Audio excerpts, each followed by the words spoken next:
Zumba practice ചെയ്തോ? Zumba of screen എന്താണ് അവസ്ഥ എന്ന് വെച്ച് കഴിഞ്ഞാൽ, ടു ബി വെരി ഫ്രാങ്ക്, ഈ ആദ്യം എൻ്റെ അടുത്ത് കഥ പറഞ്ഞ സമയത്ത് സൂംബ ചെയ്യുന്നത് അജു ആയിരുന്നു.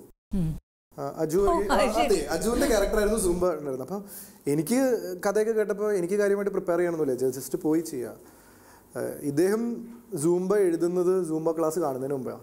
സൂംബ ക്ലാസ് പോയി കണ്ടതിന് ശേഷം ഇൻസ്ട്രക്ടറായിട്ട് സംസാരിച്ചതിന് ശേഷം പറഞ്ഞു അജു സൂംബ ഇൻസ്ട്രക്ടറായി ചെയ്താൽ നടക്കില്ല.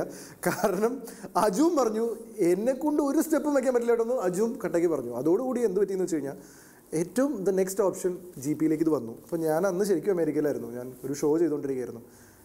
അപ്പോൾ ഇദ്ദേഹം എനിക്ക് മെസ്സേജ് ചെയ്തതെന്ന് വെച്ച് കഴിഞ്ഞാൽ കഥയിൽ ചെറിയ മാറ്റങ്ങളുണ്ട്, ഇപ്പോൾ സൂംബ ഇൻസ്ട്രക്ടർ നിങ്ങളാണ്, ഒരു കാര്യം ചെയ്തോളൂ, അമേരിക്കയിൽ നിന്ന് വന്ന ഉടനെ കേട്ടോ ഈ ഷൂട്ട്, നിങ്ങൾ കാര്യം ചെയ്തോളൂ, ഇപ്പോൾ അമേരിക്കയിലല്ലേ, അവിടെ വല്ല സൂംബ ക്ലാസ് ഉണ്ടെങ്കിൽ അവിടെ നിന്ന് പഠിച്ചിട്ട് അമേരിക്കയിൽ നിന്ന് പഠിച്ചിട്ട് വന്നോളൂ, കാരണം ഈ ക്യാരക്ടർ അമേരിക്കയിൽ പോയി സൂംബ പഠിച്ച ആളാണെന്ന്. ഞാൻ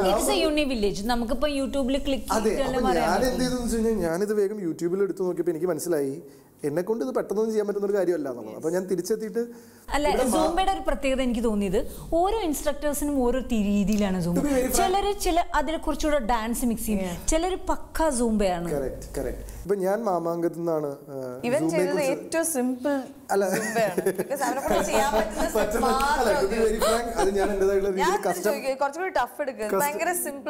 വെറുതെ എന്നിട്ട് ആ സ്റ്റെപ്പുകൾ തന്നെ ഫുൾ തെറ്റിച്ചിട്ടാണ് കുറെ എണ്ണം ചെയ്തിരുന്നത്. അപ്പൊ അതാണ് അല്ല അങ്ങനെ, കാരണം ഞങ്ങൾക്ക് അത് എഡിറ്റ് ചെയ്യാൻ വരെ ബുദ്ധിമുട്ടായിരുന്നു. കാരണം ഇത്രയും ആൾക്കാർ ചെയ്യുമ്പോൾ ഒരാൾ മാത്രം തെറ്റ് ചെയ്യുന്നതിന്റെ ഒരു പ്രശ്നം ഉണ്ടായിരുന്നു. പക്ഷെ പിന്നെ ഇവള് സൂംബ സ്റ്റുഡന്റ് ആയതുകൊണ്ട് തെറ്റിയോണ്ട് കുഴപ്പമില്ല എന്നുള്ളത് ഞങ്ങൾ അങ്ങ് വെറുതെ വിട്ടതാണ്. അപ്പൊ ഈ മാമാങ്കത്ത്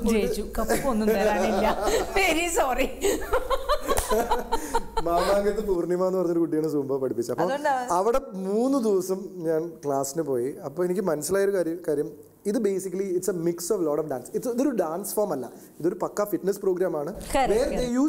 ഡിഫറെന്റ് ഡാൻസ് ഫോം, എയറോബിക്സിന്റെ വേറെ ഫോം. അവർ എയറോബിക്സ് അതിന്റെ മ്യൂസിക് നല്ല ചിലരെന്താണെന്നറിയോ, ഒട്ടും ഡാൻസ് ഒന്നും പ്രാക്ടീസ് ചെയ്യാത്തവരും ഇതില്ലാത്തവരും വരുമ്പോൾ അതിൽ കുറച്ചുകൂടെ അവരെ ഒന്ന് അട്രാക്ട് ചെയ്യാൻ വേണ്ടിയിട്ട് സ്പൈസ് അപ്പ് ചെയ്യുമ്പോഴാണ് അതിന്റെ ക്വാളിറ്റി ഡിറ്റീരിയോറേറ്റഡ് ആവുന്നത്. സൂംബയിൽ എനിക്ക് 2 കാര്യങ്ങളാണ് തോന്നിയത്. 2 കാര്യങ്ങളാണ് സൂംബ ചെയ്യാൻ മെയിൻ ആയിട്ട് വേണ്ടത്. ഒന്ന്, അത്യാവശ്യം ഒരു ഫിസിക്കൽ ഇത് വേണം, നമുക്കൊരു ഒരു ഫ്ലോ വേണം, ഒരു റിഥം, ഒരു പാട്ട് മുഴുവൻ ഡാൻസ് ചെയ്യാനുള്ളൊരു കപ്പാസിറ്റി വേണം. രണ്ടാമത്തത് അത് എൻജോയ് ചെയ്യാൻ കഴിയണം. It's all about attitude.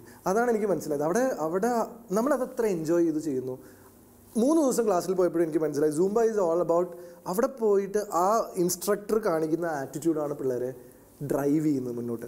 So ഞാൻ സത്യം പറഞ്ഞു കഴിഞ്ഞാൽ സൂംബ ഇൻസ്ട്രക്ടറായിട്ട് അഭിനയിക്കുന്നതാണ് അവിടെ ചെയ്തത്. കാരണം എന്നെ കൊണ്ട് കാരണം അതിലായിരുന്നു ഇമ്പോർട്ടൻസ് കൊടുക്കേണ്ടതും. പിന്നെ ഉണ്ടായിരുന്ന ചാലഞ്ച് എന്തായിരുന്നു എന്ന് വെച്ച് കഴിഞ്ഞാൽ അവിടെ സൂംബ കളിക്കാനായി വന്ന കുട്ടികളെല്ലാവരും സൂംബ ഇൻസ്ട്രക്ടേഴ്സ് ആയിരുന്നു. അപ്പൊ ഞാൻ പഠിപ്പിക്കേണ്ടത് സൂംബ ഇൻസ്ട്രക്ടേഴ്സിനെ. ആകെ ഒരു ആശ്വാസം ഇയാൾ തെറ്റി കളിക്കുന്നത് മാത്രമാണ്, ബാക്കിയൊക്കെ പെർഫെക്റ്റ് ആയിട്ടുള്ള ആൾക്കാരാണ്. റെഡി എന്ന് പറയുമ്പോഴാണ് ഞാൻ പോയി കാണുന്നത് സ്റ്റെപ്സ്. പക്ഷെ നമ്മൾ വളരെ സിമ്പിൾ ആയിട്ടുള്ള സാധനങ്ങളാണ് വളരെ സിമ്പിൾ ആയിട്ടുള്ള സാധനം തന്നെ നേരത്തെ കൊറിയോഗ്രാഫി ചെയ്ത് വെച്ചു. കാരണം നമുക്ക് ആകെ 20-25 ദിവസമല്ലേ ഷൂട്ടുള്ളൂ. ഇത് 20 ദിവസം സൂംബ കളിച്ചോണ്ടിരിക്കാൻ പറ്റില്ലല്ലോ. അപ്പൊ പിന്നെ നോർമൽ അപ്പൊ ഇവളല്ലേ പറഞ്ഞു വളരെ സിമ്പിൾ ആയിട്ടുള്ള സാധനം ചെയ്തെന്ന്.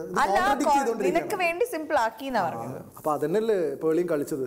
ഓക്കെ, ഫോർ എക്സാമ്പിൾ ഇപ്പം ഒരു നല്ല ടഫ് സ്റ്റെപ്പ് 2 രീതിയിൽ കളിക്കാം. സിമ്പിൾ ആയിട്ടും കളിക്കാം. ഞങ്ങൾ കറക്റ്റ് സൂംബയിൽ അങ്ങനെ ഒരുപാട് രീതികൾ ഷോർട്ട് കട്ട്സ്